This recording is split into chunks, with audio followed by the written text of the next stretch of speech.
राधे राधे दोस्तों। तो स्टार्ट करते हैं आज का पहला यानी चौथा चैप्टर होगा इस वीडियो में। इससे पहले 3 चैप्टर हो चुका है। ध्यान दीजिएगा, यहाँ पे आपके सामने नेक्स्ट चैप्टर जो है वो है नाखून क्यों बढ़ता है। साथियों, जैसा कि मालूम हो आप सभी को कि आपके लिए डेली एक एक करके वीडियो आ रहा है, ठीक। और एक चैनल और है जिस पे एक एक क्वेश्चन का वीडियो आ रहा है। तो आप सभी उस चैनल का लिंक इस वीडियो के डिस्क्रिप्शन में दे दिया जाएगा या कम्युनिटी में पोस्ट किया गया है, उसे भी आप देख सकते हैं। आपकी तैयारी अच्छे से हो जाए इसलिए एक एक क्वेश्चन को भी दिया जा रहा है। आप वहाँ पे सर्च करेंगे तो आपको मिल जाएगा उस पर एक एक क्वेश्चन। स्टार्ट किया जाए। देखिए, नाखून क्यों बढ़ता है कि लेखक हैं हजारी प्रसाद द्विवेदी। सो के उठे हैं तो थोड़ा आवाज़ भारी लग रहा होगा ना। सोता है आदमी और जगता है तो बस एक ही निशा रहता है कि आपका पढ़ा के पूरा करना है अच्छे से। लेखक का नाम है हजारी प्रसाद द्विवेदी। जन्म 19 अगस्त 1907 ईस्वी उत्तर प्रदेश बलिया जिला के आरत दुबे छपरा नामक गांव में हुआ था। जो हजारी प्रसाद द्विवेदी जी हैं उनका जन्म कहाँ हुआ था, तो उत्तर प्रदेश के बलिया जिले के आरत दुबे छपरा नामक गांव में। कब हुआ था, तो 19 अगस्त 1907 को। मृत्यु 19 मई, ठीक है, 1979, 1979, 80 में एक कम। पिता अनमोल द्विवेदी और माता श्रीमती ज्योतिषमती। हजारी प्रसाद द्विवेदी जी तब प्रारंभिक शिक्षा घर पर ही संस्कृत के माध्यम से हुई। उच्च शिक्षा के लिए काशी हिंदू विश्वविद्यालय गए। काशी हिंदू विश्वविद्यालय BHU को बोलते हैं। बनारस हिंदू विश्वविद्यालय जो है वही काशी हिंदू विश्वविद्यालय, जिसका स्थापन मदन मोहन मालवीय ने कराया था। वहां से इन्होंने ज्योतिषाचार्य की उपाधि प्राप्त की। कबीर पर गहन अध्ययन करने के कारण 1949 ईस्वी में लखनऊ विश्वविद्यालय में इन्होंने PhD की मानक उपाधि से सम्मानित किया गया। 1957 ईस्वी में भारत सरकार द्वारा इन्हें पद्म भूषण की उपाधि से सम्मानित किया गया। यह आपको याद रखना पड़ेगा कि हजारी प्रसाद द्विवेदी जी को 1957 ईस्वी में ना भारत सरकार के द्वारा इन्हें पद्म विभूषण के उपाधि से सम्मानित किया गया। साहित्यिक रचनाएं: अशोक के फूल, कूटज, कल्पता, वाणभट्ट की आत्मकथा, पुनर्मा, चारू चंद्रलेख, अनाम दास का पोथा, हिंदी साहित्य का उद्भव और विकास, हिंदी साहित्य की भूमिका आदि।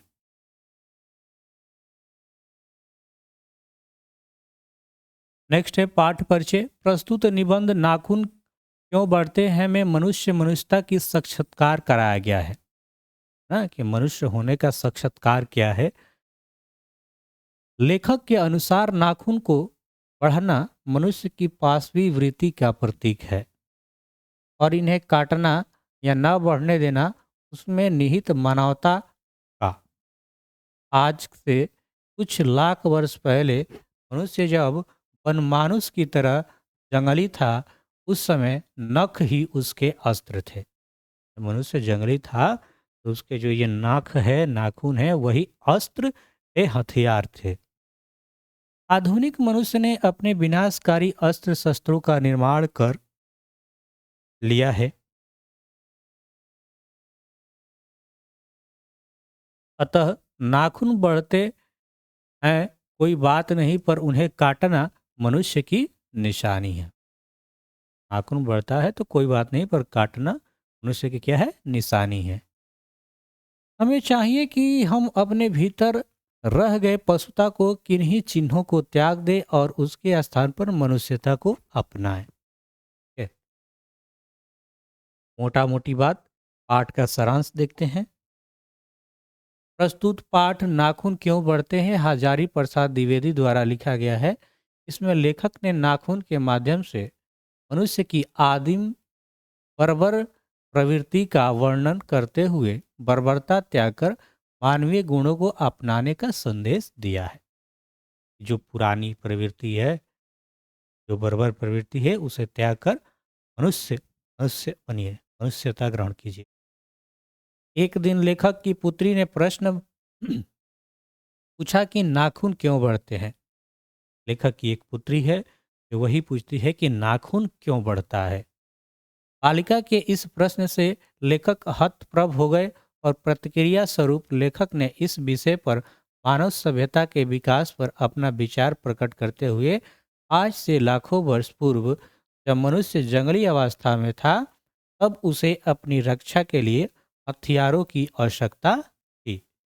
इसके लिए मनुष्य ने अपनी नाखूनों को हथियार के स्वरूप प्रयोग करने के लिए बढ़ाना शुरू किया, क्योंकि अपने प्रतिद्वंदियों से जूझने के लिए नाखून उसके अस्त्र थे। अस्त्र मतलब हथियार, है ना।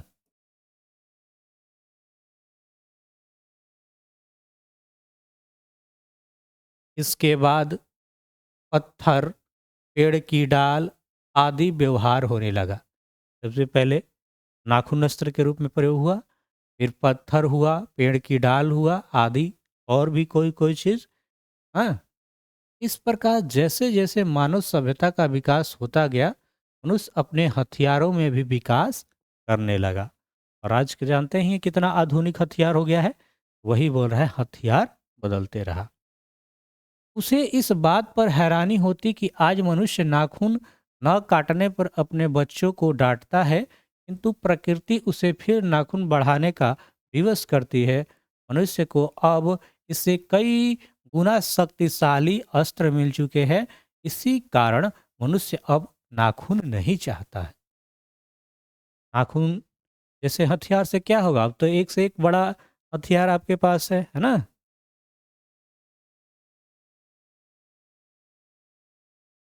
लेखक सोचता है कि मनुष्य किस ओर बढ़ रहा है, मनुष्यता की ओर अथवा पशुता की ओर, अस्त्र शस्त्र बढ़ाने की ओर अथवा अस्त्र शस्त्र घटाने की ओर। आज के युग में नाखून पशुता के अवशेष है तथा अस्त्र शस्त्र पशुता के निशानी हैं। इस प्रकार भाषा के विभिन्न शब्द विभिन्न रूपों के प्रतीक, जैसे इंडिपेंडेंस शब्द का अर्थ होता है अन्नधीनता या किसी अधीनता की अभाव, किंतु इसका अर्थ हमें स्वाधीनता स्वतंत्रता तथा स्वराज ग्रहण किया है।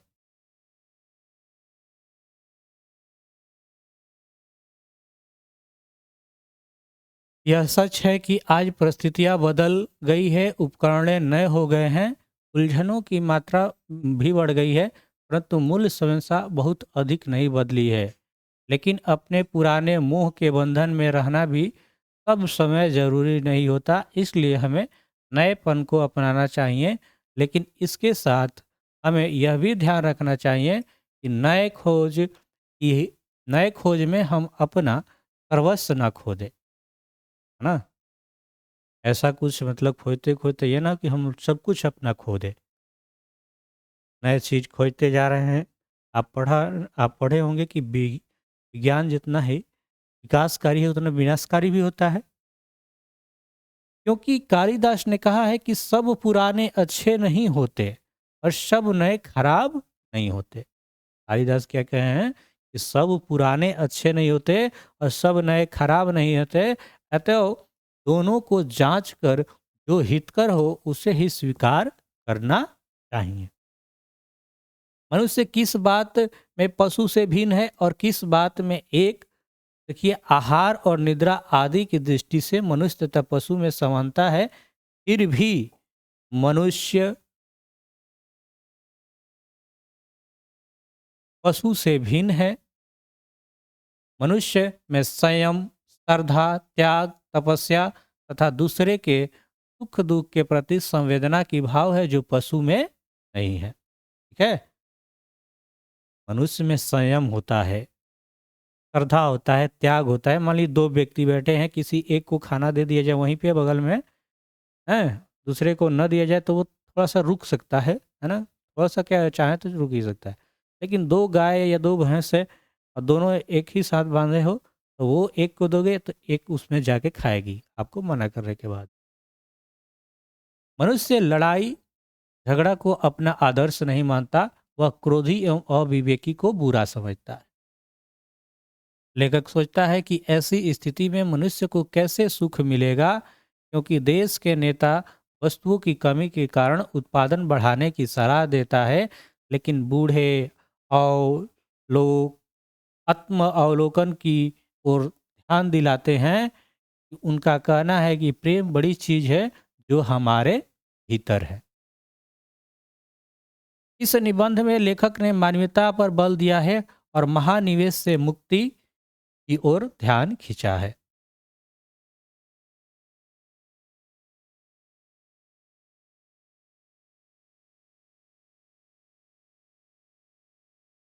अभ्यास के प्रश्न एवं उत्तर ध्यान देंगे, इन प्रश्नों को देखेंगे, है ना। अभी बैटरी एक छुट्टी है, जब तक पढ़ लेंगे, अगर नहीं होगा तो देखा जाएगा। आवाज आ रहा होगा। साथियों, नाखून क्यों बढ़ता है, यह प्रश्न लेखक के आगे कैसे उपस्थित हुआ।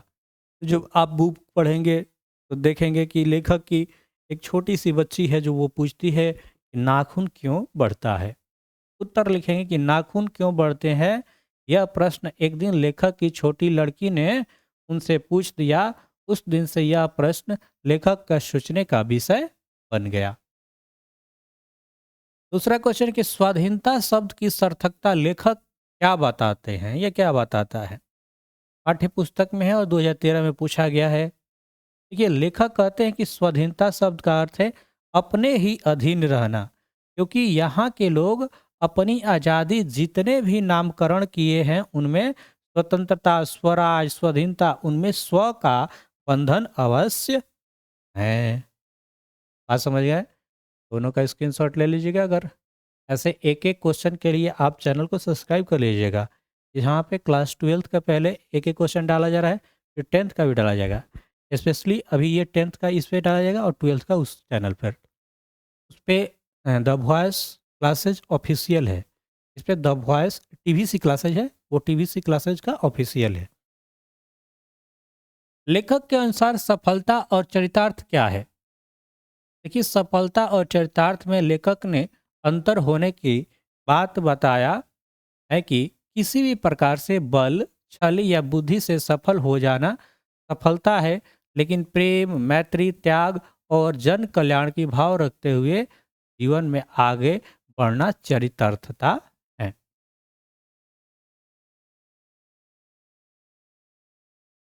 लेखक की दृष्टि से हमारी संस्कृति ही की बड़ी भारी विशेषता क्या है, स्पष्ट कीजिए। लेखक की दृष्टि से हमारी संस्कृति की बड़ी भारी विशेषता है आप पर अपने आप के द्वारा लगाया हुआ बंधन। भारतीय चित्त जो आज की अधीनता के रूप में न सोचकर स्वाधीनता के रूप में सोचता है, यह भारतीय संस्कृति की विशेषता का ही फल है। यह विशेषता हमारे दीर्घकालीन संस्कारों से आई है, इसलिए स्वबंधन को आसानी से नहीं छोड़ा जा सकता। नेक्स्ट क्वेश्चन 5 नंबर देखिएगा दोस्त, क्या है। कह रहा है कि मनुष्य की पूंछ की तरह उसके नाखून भी एक दिन झड़ जाएंगे। प्राणी शास्त्रियों ने इस अनुमान से लेखक के मन में कैसी आशा जगाती है। ये प्राणी शास्त्रियों के साथ ऐसा अनुमान है कि एक दिन मनुष्य की पूंछ की तरह उसके नाखून भी झड़ जाएंगे। इस तथ्य के आधार पर ही लेखक के मन में यह आशा जगती है कि भविष्य में मनुष्य नाखूनों को बढ़ाना बंद हो जाएगा और मनुष्य की अनावश्यक अंग उसी प्रकार झड़ जाएंगे जिस प्रकार उसकी पूंछ झड़ गई है।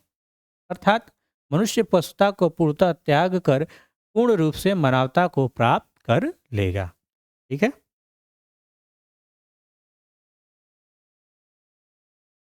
क्वेश्चन नंबर 6 है कि लेखक द्वारा नाखूनों के अस्त्र के रूप में देखना कहाँ तक तर्क संगत है। जो नाखून है उसे हथियार के रूप में देख रहा है, अस्त्र के रूप में देख रहा है, ये कहाँ तक तर्क पूर्वक है, कितना सही है लेखक के अनुसार। आइए इस बात को ध्यान देते हैं। कुछ लाख वर्षों पहले मनुष्य जब जंगली था, उसने नाखून की जरूरत थी। वन मानुष के समान मनुष्य के लिए नाखून अस्त्र था, क्योंकि आत्मरक्षा एवं भोजन हेतु नख की महत्ता अधिक थी। उन दिनों प्रतिद्वंदियों को पछाड़ने के लिए नाखून की आवश्यकता था। असल में वही उसके अस्त्र थे। उस समय उसके पास लोहे का कारतूस वाले अस्त्र नहीं थे, इसलिए नाखून को अस्त्र कहा जाना उपयुक्त तर्क संगत है। चलिए क्वेश्चन नंबर 7 देखेंगे। कि लेखक ने किस प्रसंग में कहा कि बंदरिया मनुष्य का आदर्श नहीं बन सकती? लेखक का अभिप्राय स्पष्ट करे। अच्छा, किन्हीं को काम हो तो इसका स्क्रीनशॉट आप ले सकते हैं। ठीक है साथियों, कोई दिक्कत हो तो आप बता भी सकते हैं। वीडियो के नीचे कमेंट जरूर कर दीजिएगा जो भी कुछ सुधार करना चाहते हैं। ऐसे हम तो अपने से कोशिश करने की एक एक आपको दिया जाए। देखिए, लेखक ने रूढ़िवादी विचारधारा और प्राचीन संवेदना से हटकर जीवन यापन करने से प्रसंग में कहा कि बंदरिया मनुष्य का आदर्श नहीं बन सकती। लेखक का कहने का अभिप्राय है कि मेरे बच्चे को गोद दबाए रहने वाले बंदरिया मनुष्य के आदर्श कभी नहीं बन सकती। यानी केवल प्राचीन विचारधारा या रूढ़ी विचारधारा विकास के लिए उपयुक्त नहीं हो सकती। मनुष्य के एक बुद्धिजीवी होने के नाते परिस्थिति के अनुसार साधन का प्रयोग करना चाहिए। अगला क्वेश्चन देखेंगे। क्वेश्चन है कि मनुष्य बार बार नाखून क्यों काटता है? मनुष्य निरंतर सभ्य होने के लिए प्रयासरत रहा है। प्रारंभिक काल में मानव एवं पशु एक समान थे। नाखून अस्त्र थे, लेकिन जैसे मानवीय विकास की धारा अग्रसर होती गई, मनुष्य पशु से भिन्न होता गया। मनुष्य भी क्या हो गया? भिन्न होते गया। उसके अस्त्र और आहार विहार, सभ्यता संस्कृति में नियंत्रण, नवीनता आती गई। नवीनता मतलब नयापन, नया आना। वह पुरानी जीवन शैली को परिवर्तित करता गया। जो नाखून अस्त्र थे, उसके अब सौंदर्य के रूप देने लगा। जो नाखून पहले क्या थे? अस्त्र के रूप से अब क्या कर दिया? सौंदर्य का रूप देने लगा। ठीक है।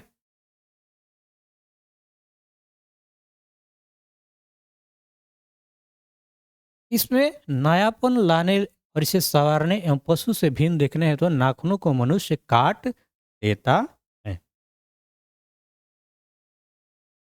क्वेश्चन नंबर 9 देखिए, क्या कह रहा है कि निबंध में लेखक ने किस बूढ़े का जिक्र किया है?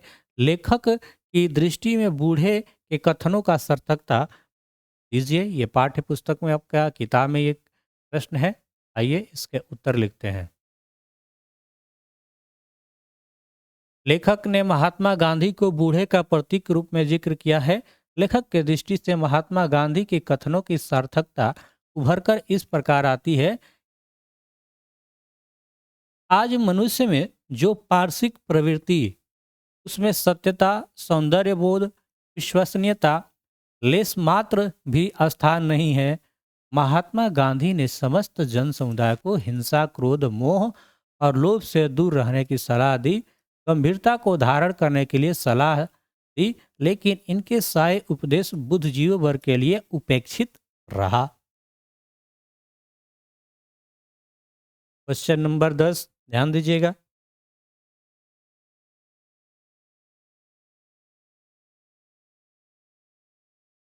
कि नाखून, बढ़ते नाखूनों द्वारा प्रकृति मनुष्य को क्या याद दिलाती है? प्राचीन काल में मनुष्य जंगली था, वह वनमानुष की तरह रहता था। प्राचीन काल में मनुष्य कैसा था? तो जंगली था और वो वनमानुष की तरह रहता था। उस समय वो अपने नाखून की सहायता से जीवन की रक्षा करता था। आज नखधर मनुष्य अत्याधुनिक हथियार पर भरोसा के आगे की ओर चल पड़ा है और उसके नाखून अब भी बढ़ रहे हैं। बढ़ते नाखूनों द्वारा प्रकृति मनुष्य की याद दिलाती है कि तुम भीतर वाले अस्त्र से अब तक भी वंचित नहीं हो। तुम्हारे नाखून को भुलाया नहीं जा सकता। तुम वही प्राचीनतम नख एवं दंत पर आश्रित रहने वाले जीव हो। पशु की समानता तुम में अब भी विद्वान है।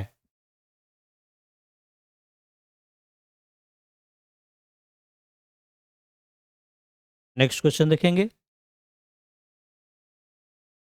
सुकुमार विनोद के लिए नाखून का उपयोग में लाना मनुष्य ने कैसे शुरू किया और लेखक ने इस संबंध में क्या बताया? लेखक ने कहा कि पशुवत मानव जब धीरे धीरे विकसित हुआ, सभ्य बना, तब पशुता की पहचान को कायम रखने वाले नाखून को काटने की प्रवृत्ति पनपी। यही प्रवृत्ति कलात्मक रूप से लगी वात्स्यायन के काम सूत्र ना, वात्स्यायन लेखक हैं, इनके काम सूत्र से पता चलता है कि भारतवासियों के नाखूनों को जम के संवारने की परिपाटी आज से 2000 पहले विकसित हुई। उसे काटने की कला काफी मनोरंजक बताई गई। त्रिकोण, वर्तुलाकार, चंद्राकार, दंतल आदि विविध आकृतियों के नाखून उन दिनों विलासी नागरिकों और मनो विनोद का साधन बना। ठीक है, क्वेश्चन नंबर 12 देखिएगा।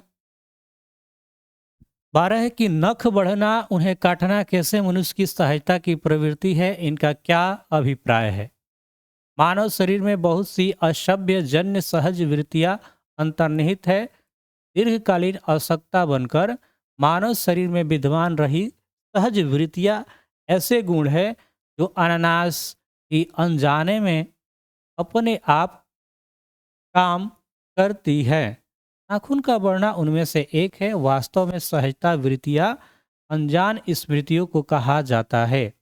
नख बढ़ने की सहजता वृत्ति मनुष्य में निहित पशुत्व का प्रमाण है। उन्हें काटने की जो प्रवृत्ति है वह मनुष्यता की निशानी है। मनुष्य के भीतर पशुत्व, लेकिन वह उसे बढ़ना नहीं चाहता। मानव पशुता को छोड़ चुका है क्योंकि पशु बनकर वह आगे नहीं बढ़ सकता।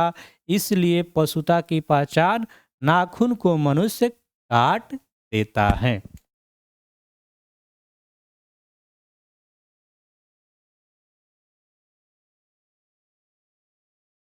और ये एक क्वेश्चन लास्ट देख लीजिए जो आया हुआ है कि नख बढ़ना और उन्हें काटना कैसे मनुष्य की सहजता वृत्तियां, इनका क्या अभिप्राय है?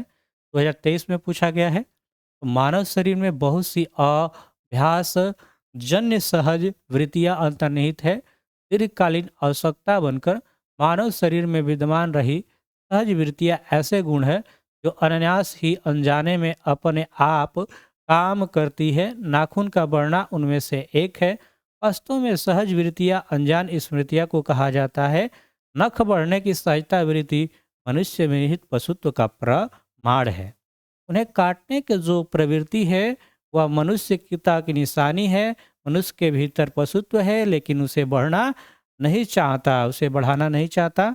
और मानव पशुता को छोड़ चुका है क्योंकि पशु बनकर वह आगे नहीं बढ़ सकता। इसलिए पशुता की पहचान नाखून को मनुष्य का काट देता है। साथियों, हम अपनी तरफ से कोशिश कर रहे हैं कि आपको एक एक क्लास करके हिंदी का जो भी है, हिंदी का और भी सब्जेक्ट का देंगे। हाँ, ऐसे आप अगर ऑफलाइन क्लास करते हैं वहाँ से भी मदद मिलेगी। हाँ, इसे आपको जब जब टाइम मिलता है इसे देखिए। आपके लिए पढ़ाई बेहद ज़रूरी है। आपके लिए, हमारे लिए, जो भी इस लाइन में है, जिसको आप समझ रहे होंगे इस बात को, तो आप अपना काम खूब ढंग से कीजिए। और हमारे लिए आपको इतना ही करना है कि जहाँ पे आपको हमारा वीडियो दिखे तो उसे लाइक और शेयर सब्सक्राइब जरूर कीजिए। अपने दोस्तों के साथ शेयर कीजिए। अगर आप खूब सारा प्यार देंगे तो हमें भी मन लगेगा वीडियो बनाने में, है ना। और इतना सब करने के बाद अगर आप इसे नहीं देखेंगे तो फिर वही जो, वैसे तो हमसे होगा नहीं, वो थर्ड लाइन वाला काम करने वाला जो है वही रहेगा। आप देखें या ना देखें उससे घंटा फर्क नहीं पड़ता है। जो काम करते हैं वही काम करेंगे। मिलते हैं नेक्स्ट वीडियो में। आज के लिए इतना ही। राधे राधे।